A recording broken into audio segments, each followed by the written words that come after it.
Hi, I'm Russ with ESBService.com, and today we're going to talk about amperage on your ESB tanning bed. For this demonstration purpose, we have the cover already removed so you can see all the electronics, and your perspective is from the rear of the bed where the main power cords come in. Now, every ESB tanning bed is specified to run on a 20 amp dedicated circuit breaker. Regardless if it's a 120 or a 240 volt bed, and regardless of how many lamps you have in there, every ESB brand tanning bed is specified for a 20 amp dedicated circuit breaker. There is no reason why an ESB tanning bed should pull more than 20 amps. Obviously, if it is failing for some reason and it is pulling more than 20 amps, you have an electrical failure somewhere in the bed, and I'm going to show you how to properly troubleshoot and diagnose that.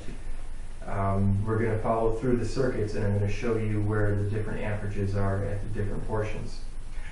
So, that being said, what we need to do, obviously, in order to check the amperage, is we need to actually have the bed plugged in and turned on. So you need to observe the usual precautions when working on something live when doing so. In order to check for amperage, the only type of meter that I would recommend would be a non-RMS clamp style amp meter.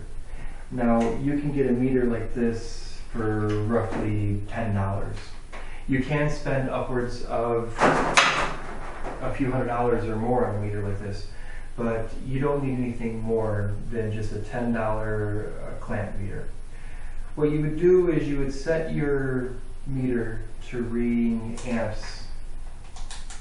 This one has a range of 20 amps and 200 amps. Since we're in the range of 20, I'm setting it to 20 amps AC. Now, what I'm going to do is I'm going to actually go over to the timer system and I'm going to turn the bed on so we can start plotting the amperages. With the bed running here, I'm going to come over to the main power cord where it comes into the contactor. Right here, I'm going to isolate this black wire here coming off of the main power cord, and I'm going to wrap the clamp around. And this shows you here that the bed is pulling 11 amps. This is how you check for the entire amperage of the whole bed. This reading of amperage should be the same exact reading that you get at the circuit breaker. We're reading 11 1/4 amps here.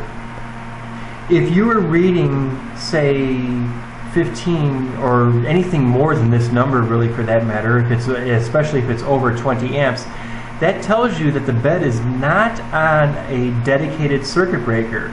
That means that the bed would only be pulling 11 1/4 amps, and the breaker is seeing amperage being pulled off of it from another source.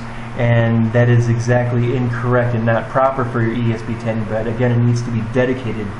So this is the first test that I would perform, is check and see what the entire bed amperage is right here at the primary of the contactor and compare that to the breaker and see.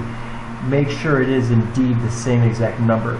And you never want to grab more than one wire when you're reading amperage. You see, if I grab the hot and the neutral, it cancels out the signal. So it's important to just isolate the one wire and read the amperage off of that. Now, leaving the contactor, let's say that you might have a component that is pulling too much amperage and you need to narrow down where that is coming from. Here's the secondary of the contactor where the power leaves. And if I grab this wire right here, this is what's going to the ballast. And you see this is pulling almost 4 amps, 3.85 amps roughly is what it's pulling. That is actually for the set of 2 ballasts. If you notice, this is feeding one and there's another right after it. So in order for me to check the amperage of just the one ballast, I'm going to isolate that one hot wire going to that one ballast, and you see it's 1.8 amps. This is typical for a ballast. Just under 2 amps is proper for your ballast. Now if I want to check this bank on the front and the back half of the bed, I would isolate this wire here, and you see it's the same, 3.7 amps. That's for these two ballasts right here. To read the one ballast, I would wrap it around here, and I see again 1.7. This is running just fine. This is how the bed should be running. If you wanted to say check the amperage at the coil of the contactor, here's the coil and here's the hot wire going to it, you see that it's barely pulling 1/10 of 1 amp. I know this because if I stop the bed, now the coil is pulling 0 volts. So you see here, the contactor coil is a very low amperage signal, although you do have most all of the amperage going across the contacts here. That is the lion's share of what's going to your circuit breaker right there. So I'm going to turn the bed back on again. And basically though, we see that there is power going, there is current going to the coil of the contactor. Again, 1/10 of an amp is just fine. Now, if I check the amperage in between the main timer and the backup timer, it's about the same. Very low amperage signal going through that. Historically, it's not very common at all for an ESB bed to develop a failure that causes the circuit breaker to blow, but this is still the procedure that you would go about verifying if the problem is within your bed or if the problem is within your electrical service. You could, I guess you could isolate the wires going to your fans and verify the amperage there as well. Your fans, though, you see, are another low amperage device. This is about 1/10 of an amp. You might see upwards of 2/10 of 1 amp, you know, for a fan. Most all of the amperage in your ESB tanning bed is coming off of the ballasts themselves. So here we can see again, this bank is pulling 3.6.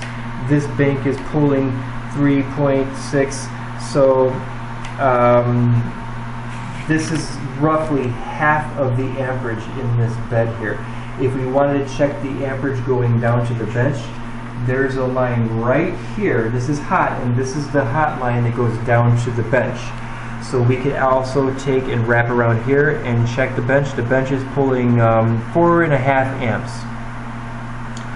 If for some reason your bench was pulling excessively high, then you can get into your bench and start, just like I'm doing here, you know, isolating where exactly the culprit is.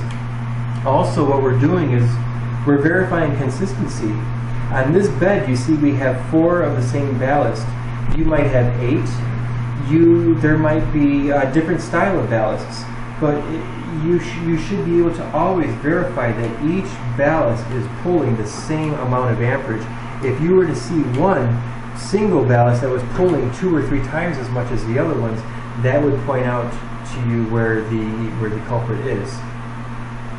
But this is basically how we would check the amperage in this whole circuit here. Again, at the main primary coming in, that's the amperage of the whole bed. And if you grab a hot here before it goes to 2 ballasts, you're actually grabbing the amperage for both of those. If I were to disconnect one ballast, you would see that the amperage goes down to just the 1. Now, when I connect the other, the amperage increases. It doubles actually. If I just have the 1 in the end of the circuit here, you see that it's just a 1 reading of about 1.6 amps. So that's it for the amperage on your ESB Tanning Bed. One thing to note, if you are having amperage issues or breaker tripping, something along those lines, you need to make sure that these ring terminals here, these ground ring terminals, are secure and they can't spin around. You need to have a good solid connection here at the frame of the bed, so this way the ground is very secure for the main power cord and the bench.